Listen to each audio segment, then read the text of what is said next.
Hello and welcome. Today we're shedding light on a rare but serious childhood eye cancer, retinoblastoma. This video will explore what retinoblastoma is, its causes, how it affects the eye, and the available treatments. Our goal is to provide a comprehensive overview to help you understand this condition better. Retinoblastoma is primarily caused by genetic mutations in the RB1 gene, which resides on chromosome 13. This gene acts as a tumor suppressor, preventing cells from growing and dividing too rapidly. These mutations can be inherited from a parent, meaning the child is born with the mutation in every cell of their body. This is known as hereditary retinoblastoma, and these cases are often bilateral, affecting both eyes. In other cases, the mutation occurs spontaneously during the child's early development. This is called non-hereditary retinoblastoma, and it's typically unilateral, affecting only one eye. Let's delve into the pathophysiology. The RB1 gene, as we mentioned, controls cell growth. When this gene is mutated or deleted, retinal cells can divide uncontrollably, leading to the formation of a tumor, or retinoblastoma. Initially, these tumors are confined to the retina, the light-sensitive layer at the back of the eye. However, if left untreated, the cancer can spread within the eye, leading to vision loss. In more advanced stages, it can extend beyond the eye, reaching the brain, bones, and other parts of the body. Understanding this progression is critical for timely intervention. Retinoblastoma is a rare disease, affecting about 200 to 300 children in the United States each year. It typically occurs in children under the age of 5, with most cases diagnosed before the age of 2.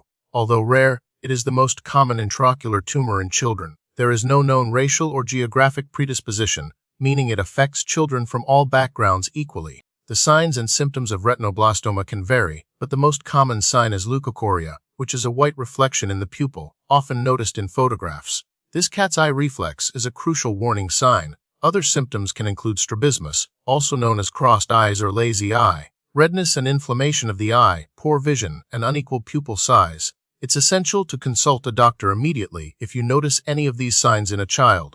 Diagnosis of retinoblastoma typically involves a thorough eye examination performed by an ophthalmologist. This includes examining the retina using specialized instruments like an ophthalmoscope. Imaging techniques, such as MRI and CT scans, are also used to determine the size and extent of the tumor, as well as to check for any spread beyond the eye. Genetic testing can confirm the presence of RB1 gene mutations, especially in cases of suspected hereditary retinoblastoma. Retinoblastoma is often classified using the International Retinoblastoma Staging System (IRSS). This system categorizes the disease based on the extent of the tumor and whether it has spread beyond the eye.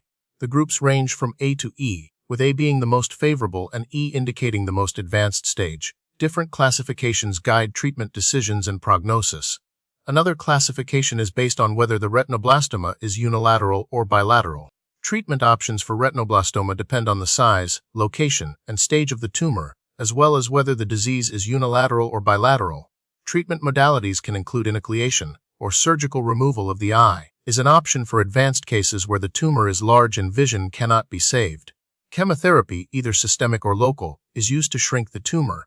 Local therapies include cryotherapy, which uses freezing to destroy the tumor cells, laser therapy, which uses heat to destroy the tumor, and brachytherapy, which involves placing radioactive plaques on the eye near the tumor to deliver targeted radiation.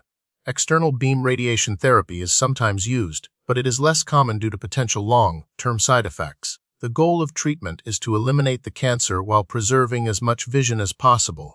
Currently, there is no proven way to prevent non-hereditary retinoblastoma, as it occurs spontaneously. However, in families with a history of hereditary retinoblastoma, genetic counseling is crucial. Genetic testing can identify individuals who carry the mutated RB1 gene, allowing for early screening of newborns and young children.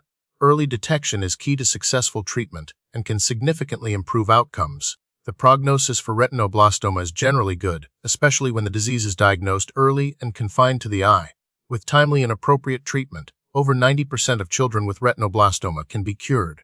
However, the prognosis depends on several factors, including the stage of the disease, the age of the child, and the presence of genetic mutations. Research continues to focus on developing new and less toxic therapies for retinoblastoma. One area of research is the use of targeted therapies that specifically attack the tumor cells while sparing healthy tissue.